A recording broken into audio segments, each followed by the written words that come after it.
வணக்கம். இன்றைய ஆன்மீக தகவலில் நம்ம நெத்தியில் திருநீர் பூசும்போது அணியும்போது நம்ம சொல்ல வேண்டிய பஞ்சாட்சர மந்திரம் என்னன்னா, ஓம் நமச்சிவாய அப்படின்னு நம்ம சொல்லிக்கொண்டே நெத்தியில் திருநீர் அணிய வேண்டுங்க.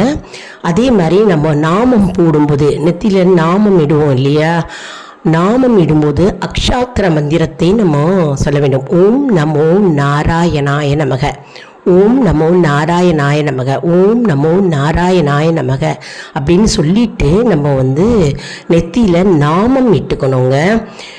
எப்போவுமே நம்ம கோவில்லையும் சரி வீட்லேயும் சரி எந்த இடத்துல எப்போ விபூதி நம்ம நெத்தியில் இட்டுண்டாலும் சரி, சிவபெருமானுடைய பஞ்சாட்சர மந்திரம் நம்ம சொல்லிக்கொண்டே நெத்தியில் விபூதி இட்டுக்கணும். ஓம் நமச்சிவாய, ஓம் நமச்சிவாய, ஓம் நமச்சிவாய அப்படின்னு நம்ம இட்டுக்கணும் நெத்தியில். அதே மாதிரி நாமம் இட்டுக்கும் போதும் ஓம் நமோ நாராயணாய நமக, ஓம் நமோ நாராயணாய நமக அப்படின்னு சொல்லிகிட்டே நம்ம நெத்தியில் நாமத்தை இட்டுக்கணுங்க. இதெல்லாம் நம்ம சொல்ல சொல்ல நமக்கு நல்ல வைப்ரேஷன்ஸ் கிடைக்கும்.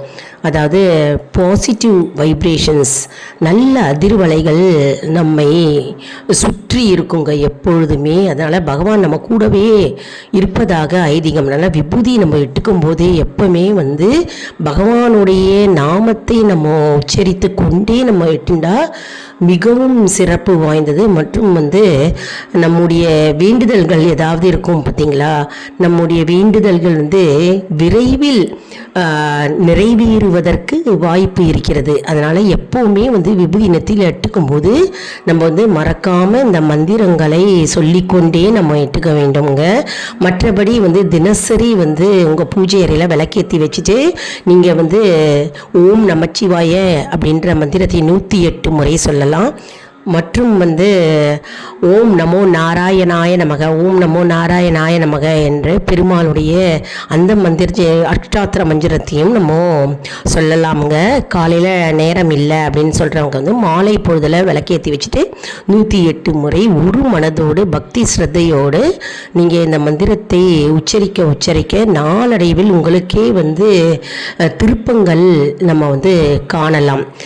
நம்முடைய வாழ்க்கையில் பல திருப்பங்களை நாம் காணலாம். நடப்பதெல்லாம் நன்மைக்கே அப்படின்னு நம்ம எப்போவுமே உணர வேண்டும். எப்போவுமே நேர்மறையாக நம்ம சிந்தனையை வைத்து கொள்ள வேண்டும்.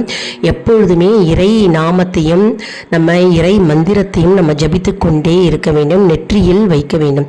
நம்ம சேனலை லைக் பண்ணுங்கள், ஷேர் பண்ணுங்கள், சப்ஸ்கிரைப் பண்ணுங்கள். மறக்காமல் அவசியம் சப்ஸ்கிரைப் பண்ணுங்கள்.